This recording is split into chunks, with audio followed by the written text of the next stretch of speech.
ठीक है, तो राम कृष्ण दो एक हैं। परिक्रमा ब्रजमंडल की और कथा राम लला की, दोनों हमारे चित्त पे रहे, दोनों हमारे हृदय में रहे, क्योंकि दो नहीं है। चाहे राम कहो चाहे कृष्ण कहो, दोनों का मतलब कल हमने आपको बताया, आज फिर बताएंगे कि भगवान के अवतार का मूल कारण क्या है। कल आपको कथा में हमने सुनाया, आज ध्यान से सुनिए, बहुत सारी चीजें आपको क्लियर होंगी। भगवान के अवतार क्यों होते हैं, क्या जरूरत थी आने की, भगवान राम क्यों अवतार लेते हैं। भगवान शंकर का पावन चरित्र कल आप लोगों ने सुना। माता सती को भ्रम हो गया कि ये राम भगवान है कि नहीं। परीक्षा लेने गई, माता जी फेल हो गई और बाद में पिता के यज्ञ में सती जी गई, जल करके भस्म हुई। भरी सभा में दक्ष प्रजापति ने शिव का अपमान किया, पर शंकर जी ने उस अपमान का एक बार भी उत्तर नहीं दिया। जब कोई आपको जलील करे, अपमानित करे, कोई सामने वाला क्रोध में डूबकर आपको गाली दे रहा हो, तो क्या आपको भी उसे गाली देना चाहिए? क्यों? क्योंकि आग में आग फेंकने से कोई फायदा नहीं है। भाई सामने वाला आपको गाली दे रहा है, मतलब वो बहुत गुस्से में है। बोलो हाँ। अब आपने भी गुस्सा किया, अरे तूने ऐसे कहा, तू भी ऐसा, तू भी तो फिर वो भी गुस्से में, वो भी आग का गोला, तुम भी गुस्से में, तुम भी आग का गोला, तो आग पर आग फेंकी जाए तो फायदा क्या है? फायदा तो तब है ना जब आग पर पानी फेंका जाए। क्या सही है, आग पर आग फेंकना सही है कि आग पर पानी फेंकना सही है? क्या? हाँ, आग पर आग फेंकने का कोई लाभ तो है नहीं। समझदारी तो ये कहती है कि आग पर पानी डाला जाए, उसे बुझाने के भाव से। बोलो हाँ। तो सामने वाला क्रोध में बड़बड़ा रहा है, तो जरूरी नहीं है कि आप भी उसकी तरह आचरण करने लग जाएं। यदि आपने भी उसकी तरह आचरण कर लिया, आप भी बड़बड़ा गए, तो फिर उसमें और आप में अंतर क्या रह जाएगा? फिर समझदारी किसमें है और किसमें नहीं है? शंकर जी भरी सभा में बैठे हैं। शंकर जी के ससुर हैं दक्ष, सती माता के पिता। उन्होंने सबको बुलाया, शंकर जी भी आए। जब दक्ष आए तो सब खड़े हो गए, पर शंकर जी खड़े नहीं भय, क्योंकि मन से सम्मान कर लिया, खड़े होके औपचारिकता करने की जरूरत पड़ी नहीं। तो शंकर जी बैठे रहे और दक्ष को इस बात का बुरा लगा कि देखो हम आए और इन्होंने खड़े होकर के हमारा सम्मान नहीं किया। अब जो गाली गलौज करना शुरू कर दिया कि ये तो बड़ा अपवित्र है, इसे क्यों बुलाया, इसको तो उठने बैठने तक का ज्ञान नहीं। भरी सभा में शिव का अपमान होने लग गया, पर शंकर जी चाहते तो क्या नहीं कर सकते। शंकर जी तो सृष्टि का संहार करने वाले हैं ना। ससुर की तरफ एक बार देख लेते तो टै हो जाते, नहीं, दक्ष जल के भस्म हो जाते। क्या तीसरी आंख से कामदेव जल के नष्ट नहीं हो गया? जो कामदेव को जलाने की ताकत रखे, जो सृष्टि के संहार करने की ताकत रखे, क्या वो एक तुच्छ से प्राणी दक्ष को जलाकर भस्म नहीं कर सकते थे? पर उसके अपमान को सहते गए। सहने के दो कारण हैं। पहला तो ये कि वो पिता के समान है। ससुर, आपके ससुर जी और हमारे ससुर जी, लड़की के ससुर हो या लड़के के ससुर हो, दोनों के ससुर पिता तुल्य ही तो होते हैं। बोलो हाँ। लड़की की सास हो या लड़के की सास हो, दोनों की सास माँ के तुल्य है। तो यदि पिता कुछ गाली दे, कुछ कहे, तो बच्चों को नाराजगी नहीं रखनी चाहिए। पहला मैसेज तो शंकर जी का ये। दक्ष कौन है शंकर जी के? रिश्ते के अनुसार तो पिता है, क्योंकि सती के पिता हैं, तो मेरी पत्नी के पिता मेरे पिता कहलाए कि नहीं? आपकी पत्नी के पिता आपके पिता कहलाए कि नहीं? बोलो। आपके पति के पिता आपके पिता कहलाए कि नहीं? फिर यही संबंध है। इन रिश्तों को ना हमें संभाल के रखना चाहिए। गुस्सा क्रोध में आप लोग बोल तो जाते हो, गुस्सा ठंडा भी हो जाता है, लेकिन बोली हुई बात लोग सदा याद रखते हैं, सारी जिंदगी के लिए वो हो गया। आपने गुस्से में बोल दिया अपने ससुर को, सास को, पति को बोल दिया, गुस्सा भी ठंडा हो गया, प्यार से आप रहने भी लग गए, पर जो बोल दिया तो याद तो हो गया ना लोगों को, देखो तुमने ऐसा कहा था। बोलो हाँ। इसलिए शंकर जी यहाँ समाज को मैसेज देना चाहते हैं कि रिश्तों में रिप्लाई करना जरूरी नहीं है। रिश्तों में रिप्लाई करना जरूरी नहीं है।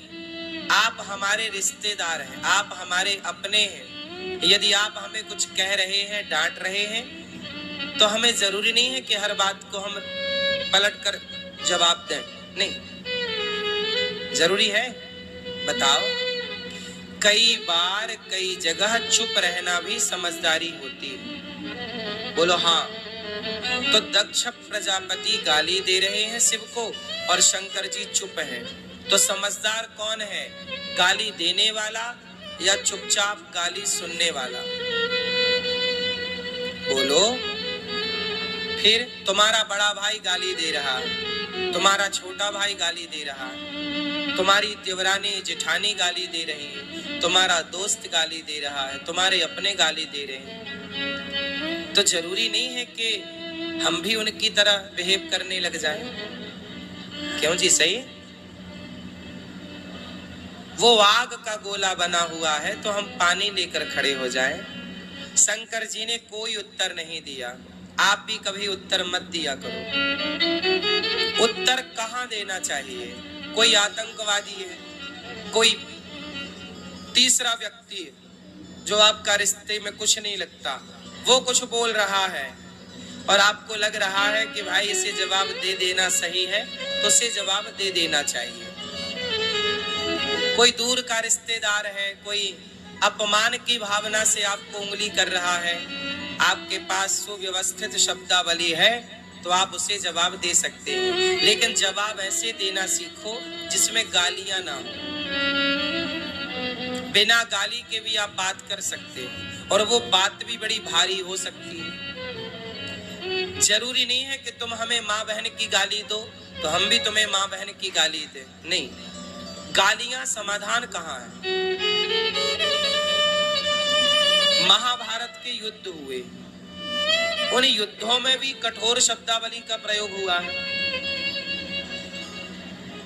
भाई दुर्योधन को अर्जुन बोल रहे हैं, दुर्योधन अर्जुन को बोल रहे हैं, एक दूसरे को बोल रहे हैं कड़े गालियां। शिशुपाल कृष्ण को गालियां देता था। बोलो हाँ।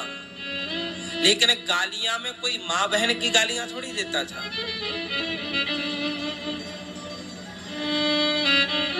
आजकल तो गालियों का मतलब ही आप लोगों ने दो चार गालियां रट ली, बस वही गालियां, माँ की बहन की, ये सब गालियां नहीं, ये शब्दावली है ही नहीं, ये रॉन्ग है।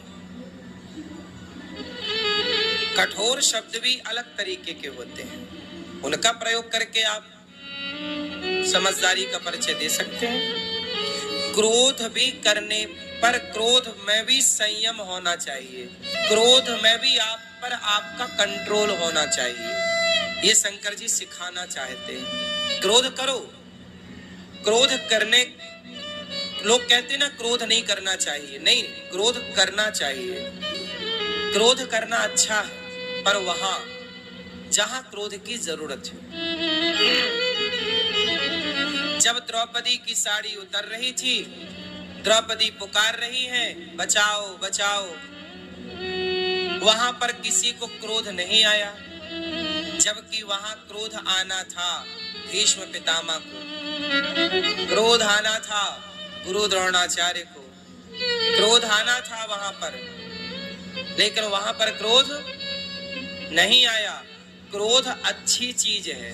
द्रौपदी को बचाने के लिए यदि भीष्म पितामह क्रोध करते, किस पर क्रोध करते? दुशासन पर। हे दुशासन, नालायक, खड़ा हो जा, तूने द्रौपदी पर हाथ लगाया, तेरे हाथ काट दूंगा। ऐसे क्रोध करना था? तेरे यही संस्कार है? तू पराई स्त्री को निर्वस्त्र करना चाहता, नालायक। बोलते ना, क्रोध करते, लेकिन क्रोध नहीं किया तो महाभारत खड़ा हो गया। इसलिए क्रोध करो, क्रोध करना चाहिए वहां जहां जरूरत है, और क्रोध करते समय भी अपना आपा नहीं खोना चाहिए। क्रोध पर भी संयम होना चाहिए। क्रोध भी हम करें तो उतना ही क्रोध करें जितने की जरूरत है, और क्रोध भी अपने अंडर में करें। ऐसा ना कि क्रोध के अधीन आप हो जाओ, फिर जो मन पड़े आप बोलो। ये तो क्रोध के गुलाम नहीं होना। क्रोध को गुलाम की तरह बुलाओ, उसका प्रयोग करो और उसको विदा करो। चल जा। क्रोध का उतना ही आश्रय लो जितने की जरूरत है, और तुरंत उसको विदा कर दो। बात समझ में आई? क्रोध हमारा गुलाम है, जब बुलाएंगे तब उसे आना पड़ेगा। लेकिन कई बार क्रोध आपका मालिक बन के आपकी खोपड़ी में बैठ जाता है, और फिर वो क्रोध आपको नचाता है। आप राजा हैं, क्रोध आपका गुलाम है।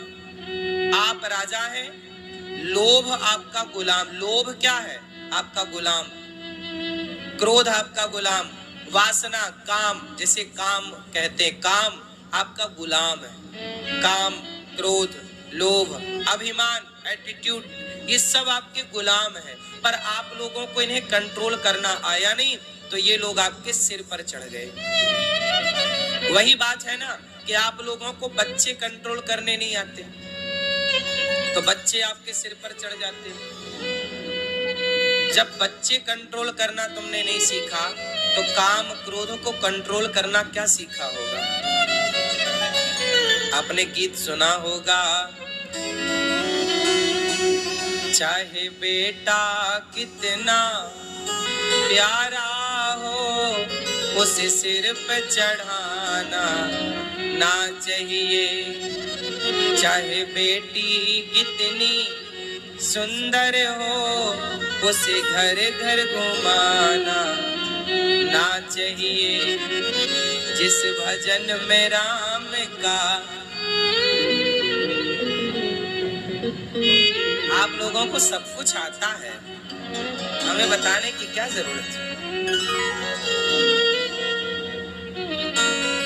चाहे बेटा कितना प्यारा हो, उसे सिर पे बिठाना। हाँ, लेकिन तुम्हारा बेटा कहाँ बैठा है? खोपड़ी में।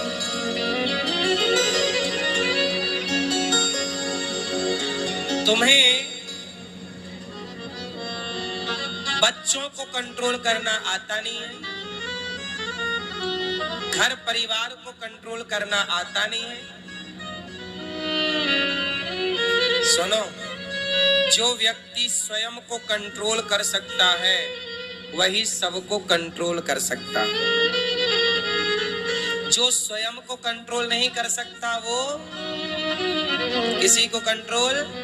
इसलिए आप अपने गुलाम को गुलाम की तरह ही रखो, मालिक की तरह। यदि गुलाम मालिक बना तो नाश करा देगा।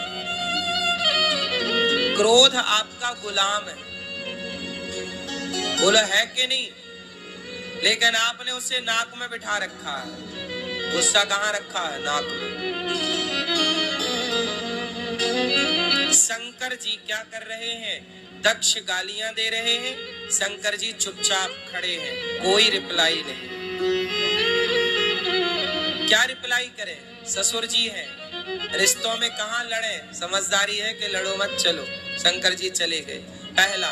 दूसरा, समझदारी का परिचय शिव जी देकर समाज को मैसेज दे रहे हैं कि कभी लड़ाई झगड़ा में नहीं पड़ना चाहिए। सुनो, जो व्यक्ति लड़ाई झगड़े में उलझ जाते हैं उनका पूरा कैरियर, पूरा भविष्य खराब हो जाता है। बात सही है कि गलत है? आपकी बहुत अच्छी तरक्की चल रही है, आप अच्छा खासा कमा रहे हैं कि तभी आप किसी लड़ाई झगड़े में उलझ गए, आपका नाम कोर्ट कचहरी में आ गया, फिर क्या होगा? लगाओ चक्कर, काम धाम छोड़ के कोर्ट कचहरी के काम करो, पैसे कमाओ कि कोर्ट कचहरी जाओ। इसलिए जो लड़ाई झगड़े में ज्यादा होशियार बन गए, इसलिए लड़ाई झगड़ा नहीं करना चाहिए। चोरों के संग नहीं बैठना चाहिए, गवारों के संग नहीं बैठना चाहिए, बलात्कारियों के संग। तुम्हारे दोस्त नालायक हैं, गलत वो कर रहे हैं, फंस तुम जाओगे। सारी जिंदगी जेल में मैं कथा करने गया, भोपाल जेल में, बेचारे कितने लोग जरा सी गलती केवल दोस्तों के संग बैठे थे, मर्डर उसने किया, खड़ा ये भी था, नाम इसका गया, अब ये भी उम्र कैद भोग रहा है। क्या करें? जरा जरा सी गलतियां व्यक्ति को सारी जिंदगी रोने के लिए मजबूर कर देती हैं। गलतियां क्रोध में हो गई, भावावेश में हो गई, पर हो तो गई ना।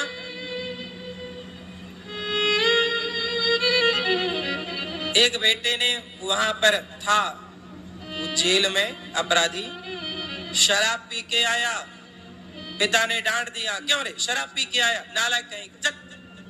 अरे बाप ने तो डांट ही दिया, उसका धर्म भी है।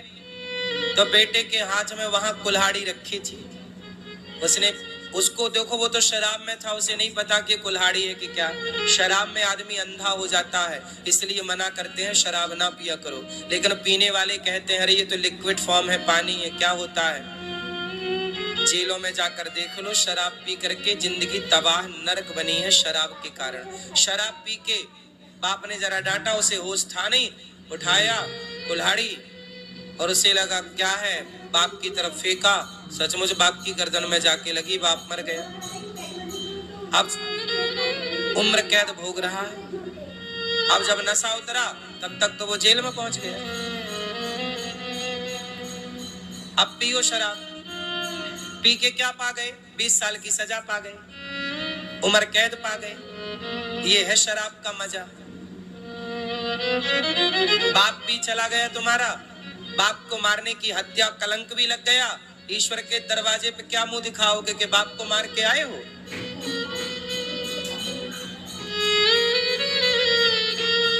लोक परलोक दोनों बिगड़ गया एक पौआ के चक्कर में।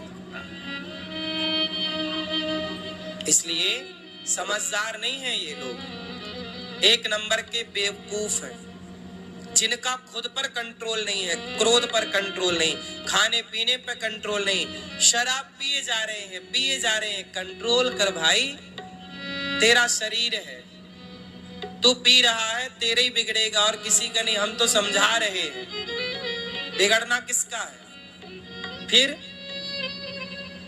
लेकिन अब मूर्खों को समझाए कौन? शंकर जी एक लीला से तमाम मैसेज देते हैं, सीखने वाला सीख सकता है। शंकर जी चले गए, दक्ष प्रजापति के अंदर अब अपमान करने की भावना बढ़ी। दक्ष ने कनखल में यज्ञ कराया, उस यज्ञ में सबको बुलाया, पर शिव जी को जानबूझकर नहीं बुलाया, क्योंकि शंकर जी का वह अपमान करना चाहता था। देखो, कभी किसी का अपमान ना किया करो, कोशिश करो तो दे सको तो सम्मान दो। मैं आपको सम्मान दूंगा तो बहुत कुछ पाऊंगा, अपमान करूंगा तो क्या पाऊंगा? सम्मान देने से सम्मान मिलता है। जो कहते हैं हमारा सम्मान नहीं हो रहा, हमारा सम्मान हो, सम्मान की भीख नहीं मांगनी पड़ती भैया, हमारा सम्मान करो। सम्मान की कभी भीख ना मांगो, अपने को इतना योग्य बनाओ, इतना काबिल बनाओ और समाज का, आप लोगों का स्वयं सम्मान करो, अपने आप आपका सम्मान होना स्टार्ट हो जाएगा। आपकी योग्यता, आपकी काबिलियत आपको सम्मान दिलाएगी, पहला। दूसरा, जब आप लोगों का आदर करते हैं, लोगों का सम्मान करते हैं, तो आपका भी आदर सम्मान बढ़ता है। इसलिए जो बोएंगे वो काटेंगे। सम्मान, क्या सास बहू का सम्मान करती है? बोलो, क्या बहू को ही, क्या बहू का ही धर्म है कि बहू सास का सम्मान करे? क्या सासों का धर्म नहीं है कि वो भी बहू का सम्मान करे? तुम करो अपमान बहू का और चाहती क्या हो कि मेरी बहू मेरा सम्मान करे? ना होगा मेरी माँ। तुम बात बात में तो बहू को ताने मारती हो, तेरी माँ ने यही सिखाया है, तेरे बाप ने यही सिखाया है। तुम अपनी बहू को मारो ताने, करो अपमान, करो जलील, और फिर अपनी बहू से उम्मीद करो कि मेरी वो मेरा सम्मान करे, मेरा आदर करे, मेरी इज्जत करे। ना होगा मेरी माँ। ये कलयुग है, यहाँ कोई राम नहीं है, यहाँ कोई सीता नहीं है कि वनवास भेजने वाली कैकेयी को भी राम ने पलकों पर बिठाया है। कोई राम नहीं है आज कलयुग में। ये उम्मीदें यदि हैं तो छोड़ दो। आज कोई राम नहीं है। कैकेयी ने वनवास भेज दिया और राम ने उस कैकेयी माँ को पलकों में बिठाया। भरत ने माँ कहना छोड़ दिया, पर राम ने माँ कहना नहीं छोड़ा कैकेयी को। भरत ने सम्मान करना छोड़ दिया कैकेयी माता का, पर राम ने सम्मान करना नहीं छोड़ा कैकेयी माता का। इस कलयुग में कहाँ तुम्हें राम मिलेंगे? इसलिए तुम सास हो, तुम बहू से सम्मान चाहती हो तो बहू का सम्मान करना सीखो। सम्मान का मतलब ये नहीं कि तुम बहू की आरती उतारो। सम्मान का मतलब है कि जैसे बेटी से गलती होती है तो आप बेटी को सिखाती हो, ना कि आप उसे जलील करती हो।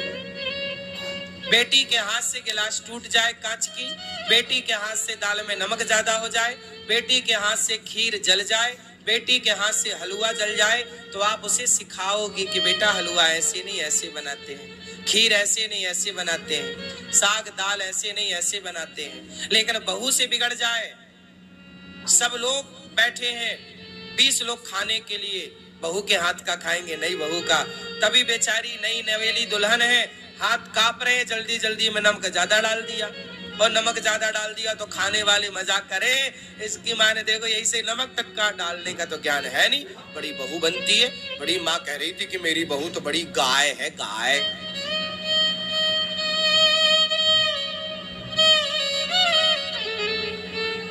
देखो, अरे नमक ज्यादा डाल दिया, वो हड़बड़ी में सबके साथ होता है।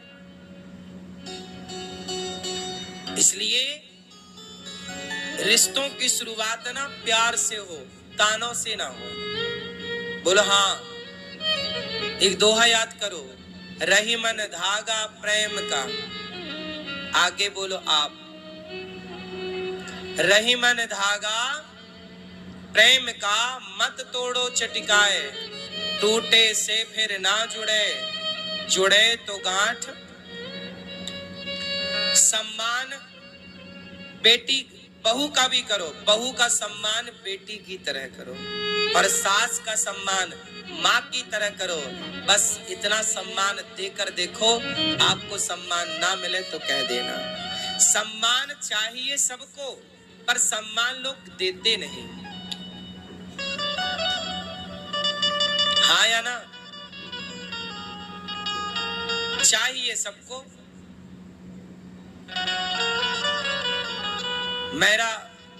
मेरा धर्म है आपको समझाना। देखो, आप गौरी गोपाल आते हैं ना, मेरे से जितना हो पड़ता है मैं आप लोगों का सम्मान करता हूँ, आदर करता हूँ, आप लोगों की सेवा में सवेरे से शाम तक लगा रहता हूँ।